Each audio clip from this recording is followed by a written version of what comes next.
오늘 하나님께서 우리 가운데 주시는 말씀은 누가복음 22장 24절에서 30절까지의 말씀입니다. 누가복음 22장 24절에서 30절까지의 말씀입니다. 저와 여러분이 한 절씩 교독하도록 하겠습니다. 제자들 사이에서 누구를 가장 높은 사람으로 볼 것인지를 놓고 다툼이 벌어졌습니다.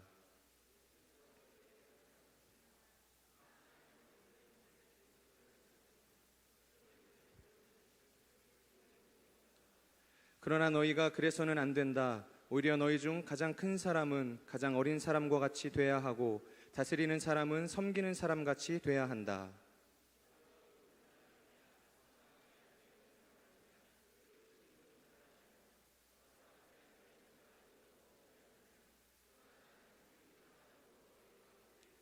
너희는 내가 시련을 겪는 동안 나와 함께한 사람들이다.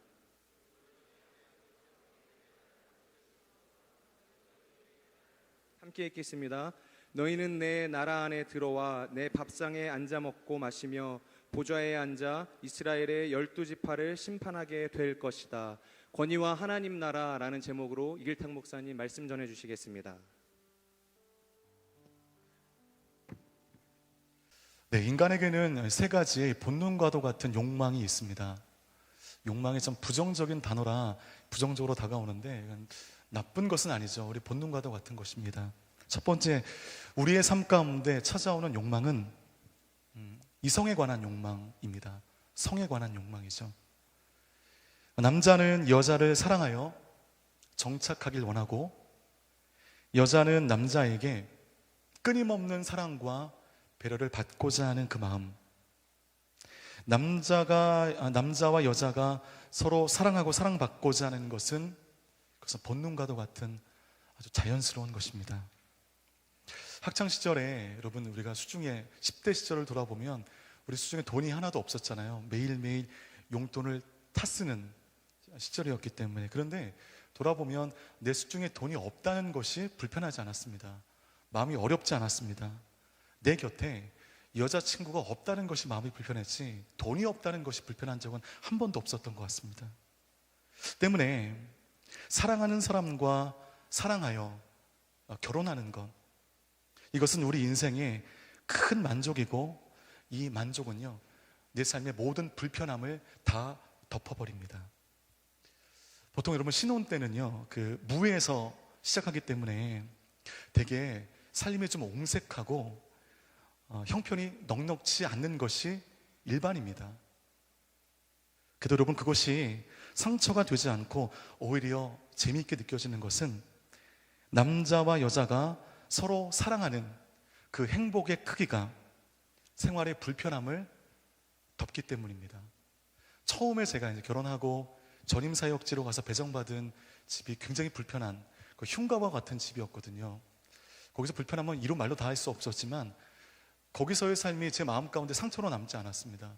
어떻게 이런 사택을 주실 수가 있는가, 원망하지도 않았습니다. 신혼 때이니까 모든 것이 재미있었습니다. 이렇게 남자와 여자가 결혼하여 가정을 이루면 우리 안에 거대한 하나의 욕망이 저물고 다음 단계의 욕망이 자연스럽게 떠오르게 됩니다. 그것은 윤택함과 넉넉함에 대한 욕망, 즉 부에 대한 욕망인 것입니다. 자매와 연애를 하게 되니까 돈이 필요했습니다. 더 이상 돈 없는 낭만으로 살 수 없는 지경이 되었습니다. 그래서 첫사랑과의 연애를 시작하면서 저는 제 인생 가운데 첫 번째 신용카드를 발급받게 되었습니다. 이렇게 이 사랑의 욕망이 저물면 이제 물질에 대한 욕망이 이렇게 스스럽게 살아나는 것입니다. 신혼 때는 반복하지만 가난해도 행복합니다. 그러나 그 마음이 계속 유지되지 않습니다. 이제 결혼하여 가정을 이룬 두 사람은 그 사랑의 증표로 이제 아이를 갖게 되고, 그때부터는 삶의 질을 향상시키는데 몰두하여 살아가게 됩니다. 내가 편하게, 내가 부하게 살아가는 것도 물론 중요하지만 내가 낳은 나의 아이들이 좋은 환경 가운데 살아가게 하고 싶은 것이 보통의 부모들의 마음이기 때문에 나를 위해서, 나의 자녀를 위해서 이 악물고 앞만 보며 달리게 됩니다. 직장 내 관계에 문제가 있고 억울하고 자존심이 상하는 많은 일들이 있지만 그래도 버티는 것은 경제적인 안정, 즉 부에 대한 욕망 때문에 우리는 그 모든 어려움을 견디는 것입니다. 이렇게 하여 이제 부를 축적한 사람이 갖게 되는 마지막 단계의 욕망이 여러분 권위, 권세, 힘에 관한 욕망이라고 합니다. 대개 돈, 이성, 권위 이 세 가지 욕망 가운데 그 크기가 가장 강한 것이 권위라고 합니다. 내가 거머쥔 권위로 사람들을 굴복시키고 수많은 사람 위에 군림하는 것, 이것은 그 인생 가운데 엄청난 쾌감과 성취감을 주기 때문에 사람들은 그 권위를 소유하기 위해서 인생의 마지막 에너지를 집중시켜 쏟아 붓습니다. 그 권위, 그 권력에 대한 에너지의 유효기간은 제가 볼 때는 없습니다. 무한대입니다. 늙어도 그 권세에 대한 욕망을 떨쳐버리기가 어렵습니다. 그러다가 인생이 한순간에 망가지기도 합니다. 그래도 여러분, 제가 나이가 이제 조금씩 들고 나이가 드니까 여러분 세상을 바라보는 눈이 좀 더 열리지 않습니까? 그러다 보니까는 이전에는 관심 없었던 것이 지금 관심이 생기는 경우가 있는데 그게 여러분 정치입니다. 이 정치 권력을 잡기 위한 사람들의 각축전은 구도상 이 정도를 걷기가 힘들고 사람들의 인정과 배려 속에 진행되기가 어렵더군요. 권력, 즉 권위를 소유하기 위해 사람들은 무리한 결정을 하게 되고 바르지 않은 결정을 일상으로 하게 됩니다. 사람의 배려와 존중은 안중에도 없습니다. 내가 발딛고 일어나면 됩니다. 권력 앞에, 권위 앞에 사람들이 얼마나 어린아이가 되는지 모르겠습니다. 그만큼 권위가 주는 욕망은, 그 힘이 주는 욕망은 그 무엇보다 큰 것 같습니다. 오늘 말씀은요, 이 제자들의 권위에 대한 적나라한 욕망이 드러난 사건입니다. 제자들이 어떤 꿍꿍이 속을 가지고 있는지가 적나라하게 드러난 사건입니다. 오늘 이 유명한 사건을 함께 나누면서 권위의 성경적인 의미가 무엇인지, 하나님 앞에 바른 권위가 무엇인지를 함께 고민하고 그 권위로운 삶을 살기 위하여 결단하는 그런 시간이 되었으면 좋겠습니다. 누가복음 22장 우리 24절 말씀 함께 합독하겠습니다. 시작.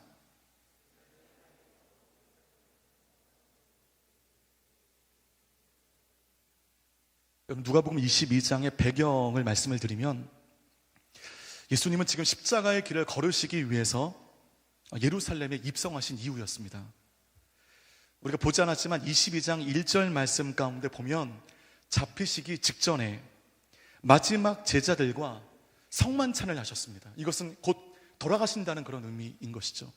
고난의 길, 십자가의 길, 내일이면 잡히셔서 신문을 받으시고 어마어마한 고문을 당하시고 십자가에 죽으셔야 하는 이 팽팽한 긴장감의 시간이 찾아오게 된 것입니다.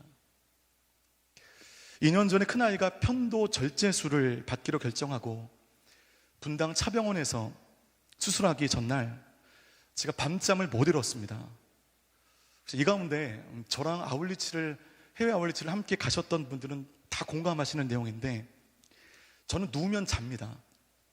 그것이 숙소이든 버스이든 공항이든 땅바닥이든 어디든 상관없이 저는 누우면 잡니다. 심지어는 인도 아울리치 때 하루의 사역을 다 끝마치고 하루의 사역을 나누는 그 진지하고 중요한 순간 가운데 잠깐 누웠다가 골아 떨어져 버린 그 일이 아직까지 제 사역의 발목을 잡고 있습니다. 너무나 많은 사람들이 기억하고 있거든요. 커피를 마셔대도, 졸음을 떨치는 고카페인 음료를 아무리 마셔대도 아무런 지장 없이 누우면 잡니다. 그런 제가 편도선 절제술이 여러분 대단한 수술이 아니잖아요. 1시간, 1시간 반 정도면 그냥 깨끗하게 할 수 있는, 목숨에 지장을 주지 않는 그런 수술입니다. 그런데 그날 그 수술실에 혼자 들어가는 큰 아이를 보면서 수술 시간 2시간 내내 수술실 밖에서 평생 흘릴 눈물은 다 흘렸던 것 같습니다. 내가 아닌 아들의 작은 일에도 밤잠을 설쳤습니다. 그렇다면 하나님께서는 이제 다음 날 그 독생자를 십자가에 달려 죽게 하셔야 되거든요. 그 하나님의 마음이 어떻겠습니까? 그리고 이제 다음 날이면 죽게 되는 죽음을 목전에 둔 그 예수님의 마음이 어떠셨겠습니까? 여러분, 만약 그럴 리는 절대 없지만 내일 주일날 여러분들이 죽는다면 여러분들은 오늘 요셉 예배 끝나고 돌아가셔서 발 쭉 뻗고 주무실 수 있겠습니까?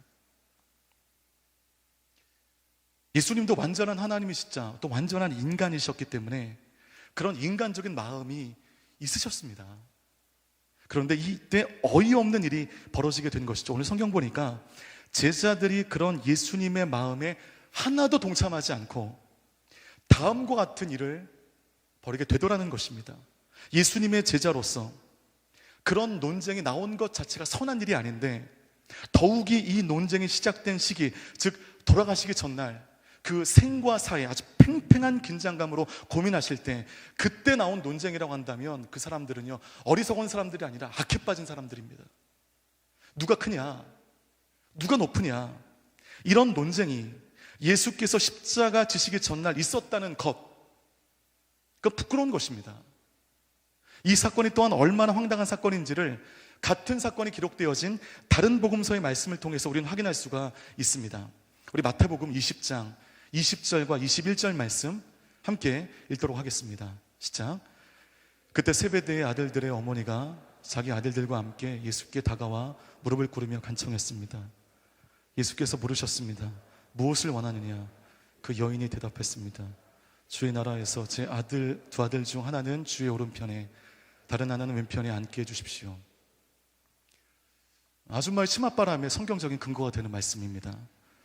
세베대의 아들들의 어머니가 예수님을 찾아와서 두 아들을 위해서 로비했다는 겁니다. 주님, 하나님의 나라가 임할 때 내 두 아들 가운데 한 명은 주님의 오른편에 앉게 해주시고 또 한 명은 주님의 좌편에 앉게 해주십시오. 그 두 아들의 이름이 뭐게요? 야고보와 요한입니다. 또 어떤 성경에는요, 이 야고보와 요한이 직접 예수님을 찾아옵니다. 직접 간청합니다. 하나님의 나라가 임할 때 주님, 나를 주님의 오른편에 앉게 해주시고 내 동생은 주님의 좌편에 앉게 해주십시오. 이게 이제 십자가 사건 전날에 있었던 황당무계한 사건입니다. 어이없습니다. 예수님의 십자가의 절규가 제자들 가운데 전혀 동의되지 않았고 십자가의 사건이 그들 가운데 공유가 안 됐습니다. 3년간 힘을 다해 목숨을 다하여 키웠던 제자들이 예수님의 존재 사명인 십자가가 그들 마음 가운데 진정으로 공유되지 않았다는 것입니다. 또한 하나님의 나라에 대한 그들의 이해가 얼마나 잘못되었는지, 얼마나 왜곡되었는지를 알게 해주는 대목입니다. 이 모두는 누가 크냐, 이 논쟁인 것입니다. 누가 크냐, 주님의 좌우편에 앉음으로 인해 누가 크냐, 누구에게 더 큰 권위가 주어지느냐, 이 논쟁이 예수님 십자가 전날 있게 되는 것입니다. 여러분 아시다시피 세상 나라에는 이러한 질서와 계급과 서열이 존재합니다. 세상 나라에는 나이에 따라, 그리고 속되게 말하면 짬에 따라 서열과 계급과 직분이 이렇게 나누어지게 됩니다. 능력이 좀 모자라도 한 공동체에 오래 있었다는 그 짬이 높은 곳으로 우리를 또 안내하기도 합니다. 여러분 이것이 세상 나라의 질서입니다. 그래서 오늘 성경은 세상 나라의 질서에 대해서 다음과 같이 말씀하고 있습니다. 누가복음 22장 25절 함께 읽도록 하겠습니다. 시작. 예수께서 그들에게 말씀하셨습니다. 이방 사람의 왕들은 자기 백성들을 다스리며 권세 부리는 자들은 자칭 백성들의 은인이라고 한다. 예, 맞아요. 이게 세상 나라의 원칙, 법칙, 질서입니다. 다스리며 권세를 부리는 사람들은 권위가 있다는 거죠. 사람 위에 군림하는 사람들은 큰 힘이 있다는 것입니다. 항상 위에 있는 세상의 계급 속에 높은 사람들이 권세를 가지고 사람들 위에 자연스럽게 군림하는 것입니다. 힘 있는 자가 힘 없는 자를 지배하고 통치하는 것, 이것이 여러분 세상 나라의 적나라한 질서입니다. 그런데 오늘 성경에 이런 세상 질서에 익숙해져 버린 제자들이 십자가 사건 직전에 예수님과 함께 그 십자가의 사건과 의를 공유하며 함께 기도하며 이 고난의 와중 가운데 하나 되어야 할 그 제자들이 누가 크냐라는 이 논쟁을 벌인 것입니다. 여러분, 그 시점이 참 미묘하죠.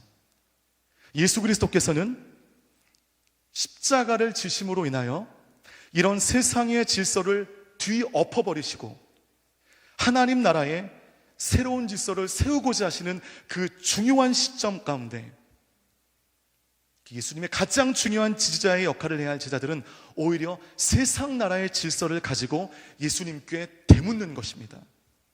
얼마나 마음이 참담하시겠습니까? 물론 이 모든 것을 다 하셨지만 3년 동안 동고동락하며 말씀을 가르치시고 함께 기도하며 글을 세우신 예수님이 그들의 이 질문 가운데 얼마나 그 마음이 참담하셨겠습니까? 2006년 북인도 선교 중에 제가 카슈미르라고 하는 곳에서 여자 선교사님과 저희 팀이 15일간 함께 사역을 한 일이 있었는데요. 약 한 10년 이상 열심히 사역하셔서 이슬람권에 있는 무슬림들 5명을 개종하신 것입니다. 기독교로. 그것이 그분의 존재 이유가 되었습니다. 너무 기뻐하시고 너무 행복하시면서 이 5명을 가는 곳마다 데리고 다니시면서 봐라, 복음으로 개종된 사람이다. 이처럼 무슬림들이 쫙 퍼진 곳에서도 이런 개종자가 나올 수 있다. 그렇게 자랑스러워 하셨습니다. 그렇게 좋아하셨습니다.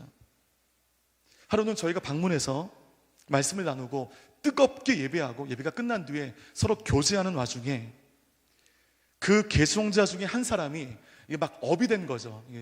한국 사람들과 함께 예배하고 찬양하고 기도하니까 막 기분이 업된 겁니다. 그 업된 상황 가운데 선교사님께 이렇게 물었습니다. 그러면 선교사님, 업이 된 거예요? 자기 딴에는? 그럼 예수님과 알라 중에 누가 더 높습니까? 이 질문을 한 것입니다. 이 질문이 되어진 순간 모든 모임이 중지되었습니다.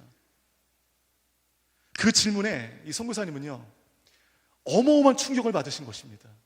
복음으로 완전히 개종되었다고 믿었는데 이 5명이 내 복음 사역의 결정체들이었는데 완전히 예수님의 손안에 머무는 그런 완전한 개종자들이 된 줄 알았는데 지금 와서 한다는 소리가 알라와 하나님 중에 누가 높으냐니요. 이 사건이 있은 후에 선교사님이 자택에 가셔서 몇 시간을 우셨습니다. 그 다음날 사역이 완전히 멈춰지게 되었습니다. 너무 절망스러우신 거죠. 나 선교 잘못했다고, 내가 완전한 개종자를 만든 줄 알았는데 저들이 개종한 것이 아니라 단지 기독교라고 하는 또 하나의 종교를 마음으로 받아들인 것뿐이라고. 그 선교사님의 그 눈물이요, 아직까지도 기억이 납니다. 하나님과 알라 중에 누가 큽니까? 이 말도 안 되는 질문 가운데 그분의 모든 노력, 그분의 열정, 이 모든 것들이 한순간에 무너지는 사건이 있었습니다. 그 질문을 받으신 선교사님의 마음이 오늘 십자가 사건 직전에 누가 높습니까? 이 질문을 받은 예수님의 마음과 저는 같다고 봅니다. 얼마나 민망하시고 얼마나 참담하시고 이 얼마나 안타까우셨겠습니까? 그분의 생명을 건 모든 사역들이 그냥 의미 없게 느껴지는 순간 예수님께서 이렇게 말씀하십니다. 누가복음 22장 26절입니다. 시작. 그러나 너희가 그래서는 안 된다.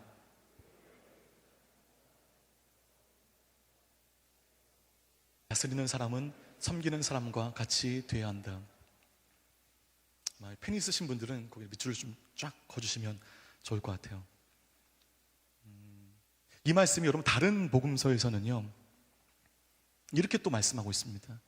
이것은 세상 나라의 질서를 엎으시고 새롭게 세우실 하나님 나라의 질서를 말씀하고 있는 굉장히 중요한 본문이거든요. 거리를 걷다 보면 이 검은색 마스크를 쓴 자동차를 우리가 보게 되는 일이 있습니다. 제가 팁을 말씀을 드리면 그 차는요 이제 신차로 개발되어져서 대중의 선택을 받기 직전에 이제 테스트를 받고 있는 차입니다. 남자들은 검은색 마스크를 쓴 차가 있으면 굉장히 유심히 보는 그런 이 버릇이 있습니다. 그 테스트가 끝이 나면 그 검정색 마스크를 벗고 대중들에게 공개되어지고 광고에 나오는 것입니다. 오늘 하나님께서 통치하시는 하나님 나라의 질서, 즉 하늘의 권위에 대해서 예수님은 이렇게 말씀하십니다. 두 가지 포인트인데요. 첫 번째는요, 오늘 26절의 말씀을 보면 큰 사람은 가장 어린 사람과 같이 돼야 되고, 첫 번째입니다. 두 번째는 다스리는 사람은, 즉 권위자는 섬기는 사람이 돼야 한다. 이것이 두 가지 포인트입니다. 이것은 세상의 질서를 뛰어넘는, 세상의 통념을 뛰어넘는 전혀 새로운 구도의 말씀이셨기 때문에 제자들이 그 말씀을 듣고 당황했을 것입니다. 도저히 이해할 수 없는 권위에 대한 전혀 새로운 말씀을 지금 주님이 하신 것입니다. 이 말씀에 대해서 다른 복음서는 다음과 같이 말하고 있거든요. 마태복음 20장 28절 말씀 가운데 이렇게 말씀하고 있습니다. 함께 읽도록 하겠습니다. 시작. 인자가 온 것은 섬김을 받으려 함이 아니라 도리어 섬기려 하고 자기 목숨을 많은 사람의 대속물로 주려 함이니라. 그 직전 말씀 보면 너희 중에 누구든지 으뜸이 되고자 하는 자는 너희의 종이 되어야 된다.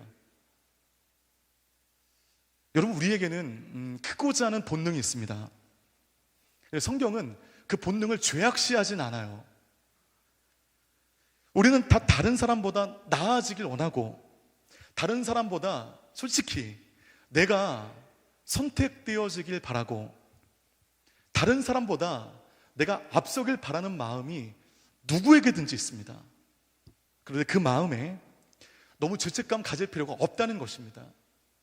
하나님이 우리에게 주신 어쩌면 본능과도 같은 마음이기 때문입니다. 대신 정말 선하게 성장하기 위해서는 정말 우리가 하나님 기뻐하시는 그 의미 안에 제대로 크기 위해서는 방법을 바꾸라는 것입니다. 방법을 바꾸라. 세상에 익숙한 방법, 내 몸에 익숙하게 체험되어진 세상의 방식을 바꿔야 하나님 앞에 귀하게 쓰임받는, 정말 제대로 쓰임받는 일꾼이 된다는 것입니다. 사람들이 모두 붙들고 있는, 세상의 사람들이 모두 다 붙들고 있는 그 방법을 바꾸라는 것입니다. 예수 그리스도께서 십자가를 통해 세우실 새로운 질서의 방법을 가지고 성장해야 제대로 클 수 있다는 것입니다. 예수님께서 그 새로운 방법을 우리에게 이제 말씀하시는 겁니다. 누가복음 22장 27절 말씀 함께 읽겠습니다. 시작. 누가 더 높은 사람이냐? 밥상 앞에 앉아있는 사람이냐? 그를 시중 두는 사람이냐? 밥상 앞에 앉아있는 사람이 더 높지 않으냐? 그러나 나는 섬기는 사람으로 너희 가운데 있다. 만약 우리 예수님께서 살아계셨다고 한다면 우리 예수님 참 유명한 설교학 교수가 되시지 않으셨을까? 참 어려운 신앙의 논리를 정말 쉽게 설명하시는 탁월한 능력이 있으신 분 같아요. 오늘 말씀이 바로 그것인데요. 솔직히 이 하나님 나라의 통치의 질서는 보통 대중들이 이해하기 어려운 난해한 주제입니다.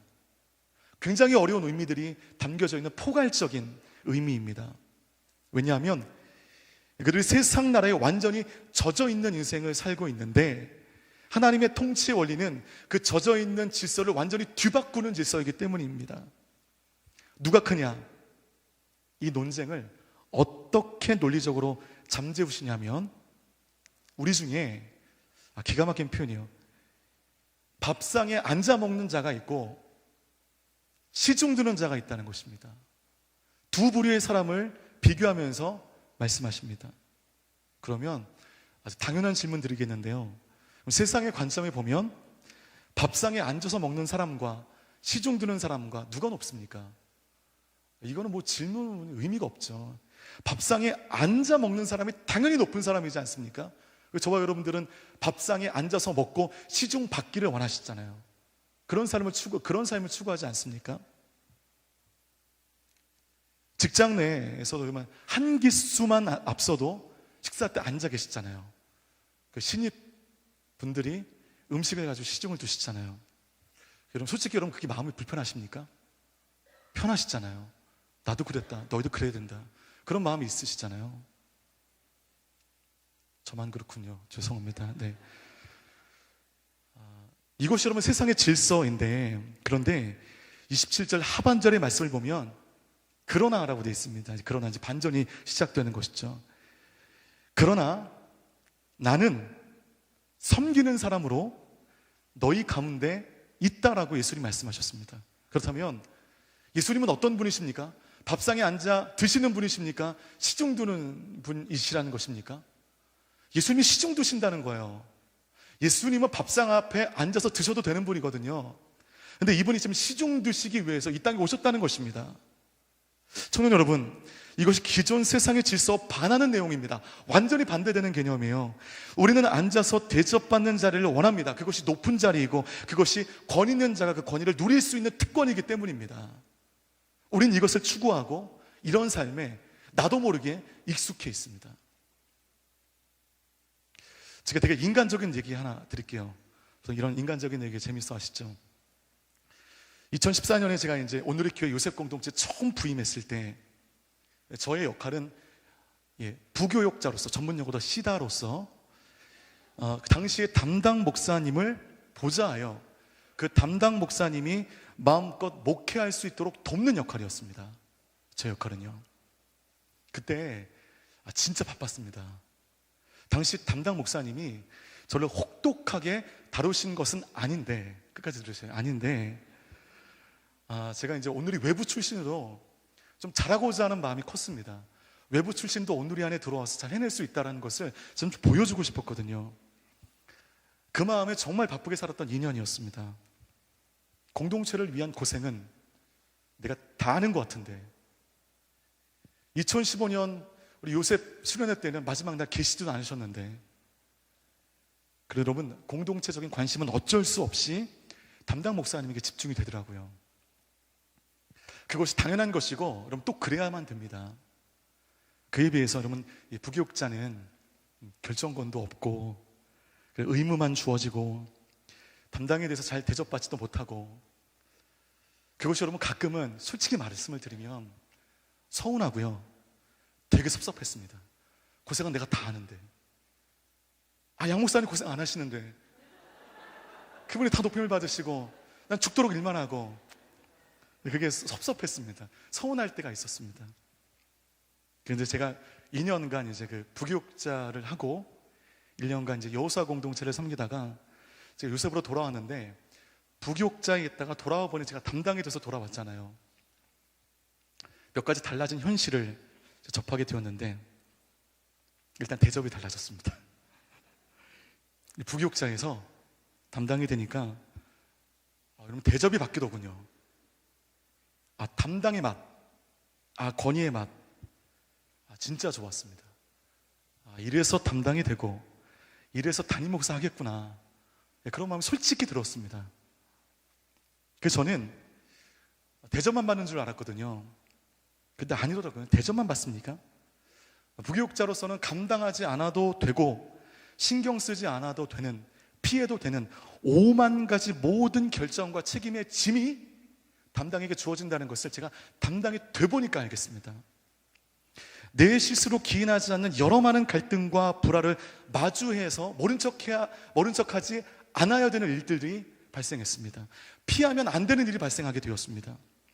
뒷짐지고 있으면 안 되는 일이 발생하게 되었습니다. 어떻게 해서든지 해야 하는 일들이 발생하게 되었습니다. 제가 양 목사님을 제가 오해했습니다. 고생 많이 하셨겠다, 그런 생각을 제가 담당이 되니까 이제 하게 되는 것 같아요.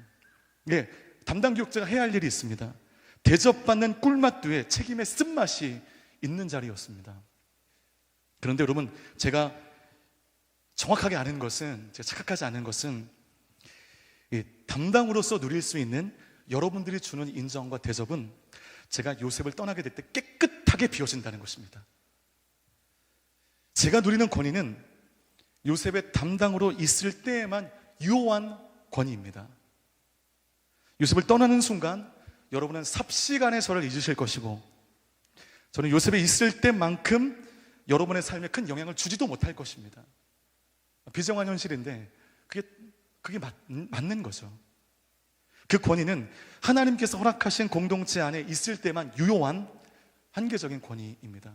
그다음에 여러분이 저를 인간적으로 훌륭하기 때문에, 인격적으로 굉장히 훌륭하기 때문에 저를 높여주는 것이 아니라, 제가 단지 이 공동체의 담당 교육자이기 때문에 여러분들이 저를 대접해 주시고 인정해 주신다는 것입니다. 하여간 권위를 통해 누리는 특권의 맛이 없지 않습니다. 그것 때문에 우리는 세상 속의 권위자가 되기 위하여 아주 몸부림치는 것입니다. 힘을 얻기 위해서 몸부림치는 것입니다. 우리는 섬기는 자처럼 이 땅을 살아가야 됩니다. 예수님이 그 본을 보여주셨기 때문입니다. 예수님의 모범을 보도록 하겠습니다. 누가복음 22장 27절 말씀 우리 한 번 더 읽도록 하겠습니다. 시작. 누가 더 높은 사람이냐? 밥상에 앉아있는 사람이냐?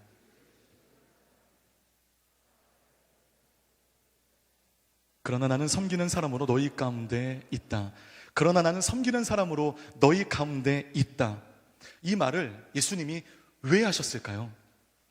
왜 하셨을까요? 거기에 담겨져 있는 숨겨진 하나님의 의도, 주님의 의도를 아십니까? 그 말에는요, 이런 주님의 의도가 있는 것입니다. 그러니 너희도 그렇게 해야 돼. 내가 했으니 너희도 그렇게 해야 돼. 이 말씀 하고 싶으셔서 27절에 그 예를 드신 것입니다. 예수님이 섬기셨는데 우리가 섬기지 않고 대접만 받을 근거가 어디 있습니까? 예수님이 본을 보여주셨는데 우리가 대접받기를 좋아하고 군림하기를 좋아하는 그 근거가 어디서 찾을 수 있겠습니까? 저는 지난 월요일부터 수요일까지 교육자 세미나를 했습니다. 정말 좋은 시간이었어요. 보통 피곤하다 해서 강의 도중에 막 졸기도 하고, 그리고 여차하는 순간 도망가기도 하고, 그렇게 할 때가 가끔 있는데, 이번 세미나는 처음부터 끝까지 2박 3일간 정말 열심히 들었습니다. 3가지 이유 때문에. 첫 번째, 내용이 정말 제 영혼과 사역 가운데 본질적인 것들을 건드리는 주제였기 때문에 꼭 들어야 된다는 그런 마음이 있었습니다. 두 번째, 강사님이 너무 탁월하셨습니다. 굉장한 네임밸류가 있는 분인데 너무나 진솔하게 강의하시는 그 강의법에 제가 매료되었습니다. 세 번째, 가장 큰 건데요, 담임 목사님께서 맨 앞자리에서 끝까지 강의를 들으셨습니다. 그 바쁘신 목사님께서 모범을 보이시니 저 같은 부목사가 뺀질될 수가 없었습니다. 뺀질되지 않고 열심히 들으니 내 안에 그 강의가 끝난 다음에 내 안에 변화의 가능성이 보이더라는 것이죠. 오늘 본문에 예수님이 본을 보이셨습니다. 본을 보이시면서 너희도 이렇게 해야 돼 라고 말씀하시는 것이에요. 예수님이 그렇게 말씀하셨으니, 예수님이 본을 보이셨으니, 그럼 우리는요 그냥 하면 됩니다. 본을 보이신 그대로 하면 됩니다. 그런데 아시다시피 너무 행하기가 쉽지가 않아요. 이것은 세상의 질서와 완전히 다른 삶을 살고 있는 우리 안에 생기는 갈등들 때문입니다. 왜 그런 삶을 굳이 살아야 되는가? 왜 그런 삶을 살아 손해봐야 되는가? 나도 고생했는데, 나도 나이 먹을 만큼 먹었고, 나도 이 직장 가운데 고생할 대로 고생했는데, 이제 앉아서 좀 먹는 사람이 되고 싶은데 왜 굳이 내가 시중을 들어야 되는가? 그게 싫다는 것입니다. 뼈 빠지게 고생해서 얻은 것으로 이제 누려야 할 나이에 누린다 한들 그것이 죄가 되지 않는데 꼭 굳이 섬기는 자가 돼야 되는 것이죠. 그런 마음이 듭니다. 그런 마음이 듭니다. 그래서 우리가 하나님이 본을 보이신 대로, 주님이 본을 보이신 대로 살지 못하는 것입니다. 꼭 그래야만 하는가? 그래야만 하는가? 여러분, 그래야 하는 이유가 있습니다. 그 이유를 기억해 주십시오. 본래 사랑이 있는 곳에는 큰 자가 희생하는 것입니다. 놀라운 영적 원리입니다. 사랑이 있는 곳에 항상 큰 자가 희생합니다. 반대로 사랑이 없는 곳에는 작은 자에게 희생을 요구합니다. 작은 자에게 희생을 요구하는 모임이라면 그거 은혜의 모임 아닙니다. 믿음의 모임도 아닙니다. 그러나 큰 자가 희생하는 모임이라면 그것에 머물러 계십시오. 배울 것이 많습니다. 가정을 보겠습니다. 가정에서는 여러분 그 아버지가 그래도 큰 자이죠. 큰 자입니다. 제 아이들이 저에게 희생을 강요한 적이 없습니다. 나를 불러놓고 아버지면 아버지답게 희생하는 삶을 사십시오 라고 저한테 요구한 적도 없습니다. 그런데 자연스럽게 제가 그 녀석들을 위해서 희생합니다. 희생하고도 조금 더 억울해하지 않고 그 희생의 값을 아까워하지도 않습니다. 희생하고도 기뻐합니다. 제가 그 녀석들을 진짜로 사랑하기 때문입니다. 정말 사랑하거든요. 어머니는 아버지보다 더 크게 희생하죠. 더 큰 사랑이 있기 때문입니다. 그런데 사랑이 없는 공동체는, 주님이 안 계신 공동체는 약자에게 항상 희생을 강요합니다. 그것은 하나님 나라의 질서가 아닙니다. 보통 직장이 그렇죠. 약자들에게 희생을 강요하지 않습니까? 야근만 하면 가장 밑에 직원들만 야근을 하고, 또 위에 계신 분들은 빨리 퇴근하고, 뭐 그렇지 않기도 하지만 보통 그러지 않습니까? 직장은 여러분을 사랑하지 않습니다. 여러분을 통하여 이익 보려 하기 위하여 존재하는 곳이기 때문입니다. 때문에 약한 자들, 즉 힘이 없는 직원들에게 계속적인 희생을 요구하는 것입니다. 여러분, 그 아주 상투적인 말 가운데 벼는 익을수록 고개를 이렇게 숙인다는 얘기가 있잖아요. 근데 왜 익은 벼가 고개를 숙일까요? 곰곰이 생각해 보니까 두 가지 때문인 것 같은데, 햇빛을 충분히 받았기 때문에, 두 번째는 그로 인하여 익었기 때문에 고개를 숙이는 것입니다. 자양분을 충분히 받아 익은 벼는 고개를 숙이지만, 자양분을 충분히 받지 못했고 익지 않은 신생 벼는 고개를 꼿꼿이 쳐드는 것입니다. 꼿꼿이. 만약에 익은 벼가 더 많은 자양분을 얻기 위해서, 더 익기 위해서 고개를 숙이지 않고 그 무거운 벼가 고개를 꼿꼿이 들고 있다면 어떤 일이 발생하겠습니까? 벼가 꺾어지는 것입니다. 그 무게를 이기지 못하고 벼가 꺾어지는 것입니다. 하나님이 지으신 이 땅의 모든 창조물은 이런 질서에 따라 설계되었습니다. 이 하나님의 나라의 질서를 벼도 압니다. 그런데 우리 인간들만 몰라요. 우리 인간들만 거역합니다. 그 창조의 질서가 나에게만은 적용되지 않기를 바랍니다.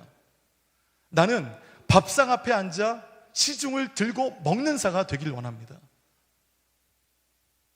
인간만 거역하는 거예요. 모든 창조의 질서들이 다 하나님의 창조의 질서 가운데 서가고 있는데, 혹시 여러분 이런 하나님의 나라의 질서를 우리가 알았다면, 우리가 믿는다면, 여러분 우리가 사는 믿음의 공동체 가운데 흉내조차 내야 되지 않을까요? 진심으로 그렇게 살지 못한다 할지라도 흉내는 좀 내야 되지 않겠습니까? 우리가 그리스도인이라고 하는데, 우리가 지금 교회 안에 있는데, 때문에 교회는 희생을 강요하는 구도가 되어서는 안 됩니다. 예수 그리스도의 십자가의 사랑으로 세워진 교회라면 우리 안에 큰 자가 희생하는 세상과 전혀 다른 구도가 나타나야 된다는 것이죠. 그리고 그런 교회라면 작은 자에게 희생을 강요하는 세상적 구도는 이제 종식되어야 됩니다. 또 한 가지, 왜 우리가 희생하고 섬겨야 됩니까?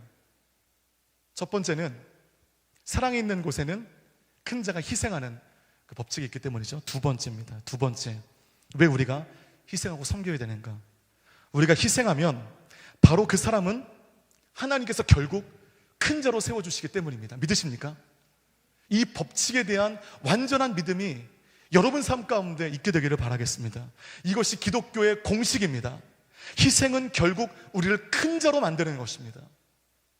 교회 안에 존경받는 사람들은 세상에 엘리트의 삶을 살고 있는 전문인들, 평소에는 범접할 수 없는 그분들, 그런 사람들이 존경받는 것이 아닙니다. 세상에서는 큰 자들인데 섬기는 사람이 존경을 받는 것입니다. 그 사람을 통하여 예수의 향기를 바라는 것입니다. 사실은 작은 자가 섬기는 것은 솔직히 말하면 특별한 일은 아닙니다. 교회에서도 완전한 인간으로 인해 세상의 질서와 비슷한 모습들이 이 교회 가운데도 있기 때문입니다. 그런데 큰 자가 자세를 낮추어 섬길 때 하나님께서는 매우 중요한 축복 하나를 주시는데, 그것이 뭔지 아십니까? 그것이 바로 권위입니다. 권위란 바로 그때 생기는 것입니다. 큰 자가 밥상머리에서 주는 밥을 먹어도 되는 사람이 몸을 낮춰 섬길 때에 하나님은 그의 인생 가운데 권위를 주시는데, 그것은 세상의 직업, 세상의 권력이 주는 권위가 아닌 모든 사람 가운데 존경받는 권위, 그 직업과 권력의 유무에 따라 영원히 소멸되지 않는 진정한 권위, 그 권위를 주시는 것입니다. 그러므로 이 권위는 내가 만들어내는, 나 스스로 주장하는 권위가 아니라는 것입니다. 세상의 권위는 내가 쟁취한 권력으로 약한 자에게 희생을 강요합니다. 성과를 내기 위하여 들들 볶습니다. 그 사람의 직장 생활의 여부를 결정할 힘을 마구잡이로 행사하는 것입니다. 그것이 세상의 권위, 세상의 권력입니다. 그런데 하나님이 주시는 권위는 달라요. 큰 자가 먼저 희생하는 것입니다. 먼저 아는 자가 섬기는 것입니다. 희생을 강요해도 되는 사람이 희생할 때 바로 거기에서부터 하나님으로부터 오는 진정한 권위가 발산되는 것입니다. 그런데 이 권위가 없는 사람이 권위에 대한 갈망이 있을 때 어떤 형상이 있냐면, 권위가 없는데 권위가 있으려고 하니 그 권위를 부리는 것입니다. 당시 여러분 바리새인들 그러지 않았습니까? 큰 자였지만 그들은 희생하지 않았습니다. 결코 희생하지 않았습니다. 모범을 보이지도 않았습니다. 그의 유익만을 챙겼습니다. 이익만을 쟁취했습니다. 그들은 권위를 부리려 했습니다. 권위가 없으니까, 권위를 부리고 싶은데 권위가 없으니까 권위를 주장하는 것입니다. 악한 자를 압제했습니다. 그런데 진정한 권위자이신 예수님이 나타나신 거예요.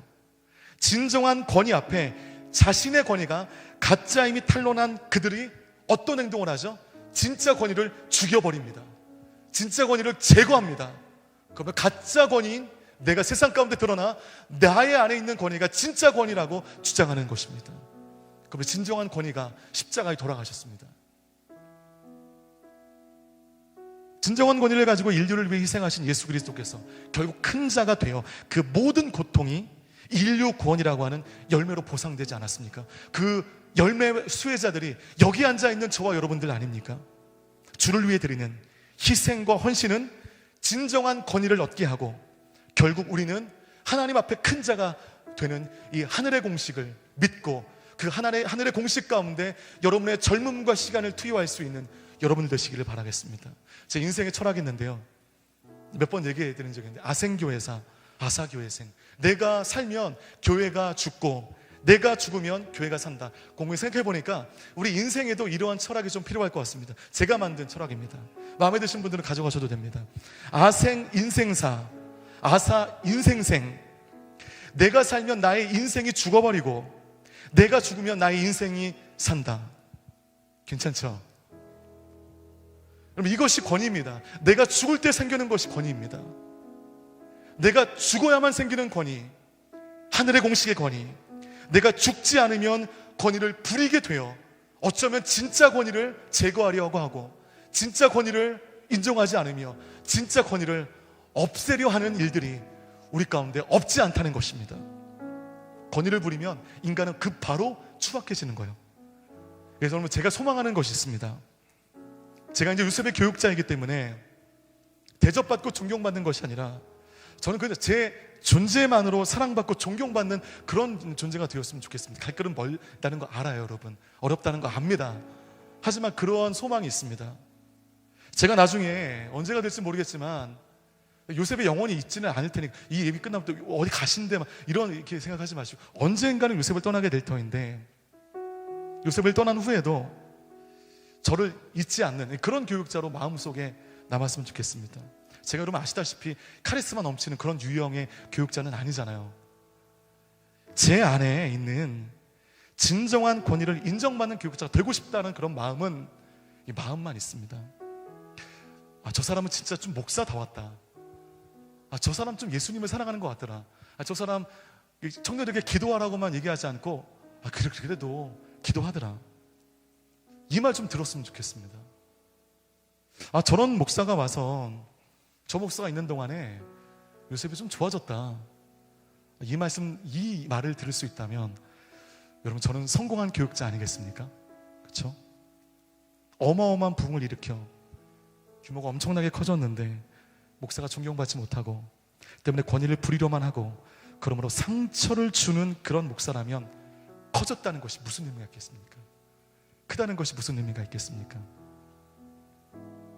이제 말씀 마치겠습니다. 여러분들도 마찬가지입니다. 세상 속에서 여러분들도 이제 권위에 대한 욕구가 있을 거예요. 남 위에 서는 그런 욕망과 그러한 마음들이 있을 것입니다. 사람들에게 사랑받고 존경받고 그런 배려받고 사랑하는 것을 마다하고 싶은 사람은 없을 것입니다. 그러면 여러분 결단하셔야 돼요. 저를 보십시오. 방법 바꾸셔야 돼요. 세상과 다른 방법을 차용하셔야 돼요. 방법 바꾸지 않으면 하나님의 권위는 우리가 얻을 수 없습니다. 방법을 바꾸지 않으면 우리 인생들에게 사랑받고 존경받는 삶 언강생심입니다. 방법 바꾸셔야 돼요. 방식을 바꿔야 됩니다. 세상의 질서가 아닌 하나님의 질서 가운데 귀를 기울이십시오. 그리고 서빙하십시오. 밥상에 앉아있는 사람에게 여러분은 밥상에 앉아도 되지만 서빙하시는 것입니다. 앉아 먹는 자가 아닌 섬기는 자가 되십시오. 그리고 섬김에서 오는 희생과 헌신 가운데 억울해하지 마십시오. 반드시 하나님께서 여러분을 큰 자로 세워주실 줄 믿습니다. 이 하나님의 공식 가운데 여러분의 젊음과 삶을 드린 여러분의 삶 가운데 하나님은 더 큰 것으로 갚아주실 줄 믿습니다. 그리하여 하나님의 공식이 맞다는 것을 여러분을 통해 세상 가운데 보여주게 될 것입니다. 하나님의 나라는 바로 그 진정한 권위 이외에 세워진 나라입니다. 세상의 질서가 아닌 하나님의 질서로 세워지는 나라, 섬김과 존중이 법이 되고 많은 사람들이 존경을 받는 그런 나라, 바로 그런 하나님의 나라가 여러분의 삶의 현장에 여러분들로 인하여 아름답게 세워지는 축복이 앞으로 여러분의 인생 가운데 그리고 지금 여기 여러분을 통하여 나타나기를, 세워지기를 주님의 이름으로 축복합니다.